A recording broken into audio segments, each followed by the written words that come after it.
ദൈവത്തിന്റെ നീതിക്ക് കീഴടങ്ങുക എന്നാൽ നമ്മുടെ സ്വന്തം പരിശ്രമത്താൽ ദൈവവുമായി നമ്മെത്തന്നെ നീതീകരിക്കാൻ ശ്രമിക്കുന്നത് നിർത്തുകയും യേശു നമുക്കുവേണ്ടി ചെയ്ത കാര്യങ്ങളിൽ വിശ്വസിക്കുകയും ചെയ്യുക എന്നതാണ്.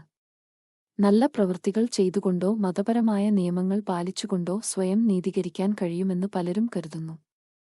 എന്നാൽ ആരും സ്വയം നീതീകരിക്കാൻ ആർക്കും കഴിയില്ല എന്ന് ബൈബിൾ പറയുന്നു. റോമർ 10:3 പറയുന്നു, അവർ ദൈവത്തിന്റെ നീതി അറിയാതെ സ്വന്തം നീതി സ്ഥാപിപ്പാൻ അന്വേഷിച്ചുകൊണ്ട് ദൈവത്തിന്റെ നീതിക്കു കീഴ്പ്പെട്ടില്ല. ദൈവത്തിന്റെ വഴി ലളിതമാണ്. അവൻ യേശുവിനെ അയച്ചു.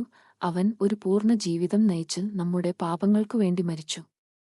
നാം യേശുവിൽ വിശ്വസിക്കുമ്പോൾ ദൈവം നമ്മോട് ക്ഷമിക്കുകയും നമ്മെ അവനോടൊപ്പം നീതീകരിക്കുകയും ചെയ്യുന്നു.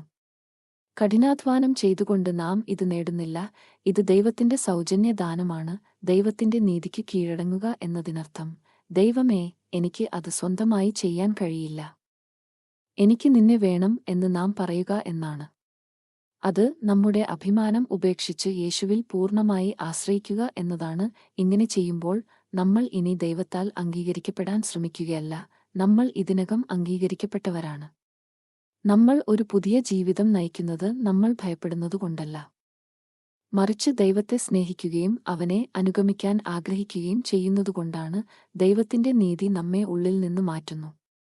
അവൻ നമുക്ക് ഒരു പുതിയ ഹൃദയം നൽകുന്നു, നമ്മെ സമാധാനത്താൽ നിറയ്ക്കുന്നു, ശരിയായ രീതിയിൽ ജീവിക്കാൻ നമ്മെ സഹായിക്കുന്നു. നമ്മൾ നമ്മിൽ തന്നെ ആശ്രയിക്കുന്നത് നിർത്തി അവനിൽ ആശ്രയിക്കാൻ തുടങ്ങുമ്പോഴാണ് ഇതെല്ലാം ആരംഭിക്കുന്നത്. ദൈവത്തിന്റെ നീതിക്ക് കീഴടങ്ങുക എന്നതിന്റെ അർത്ഥം അതാണ്.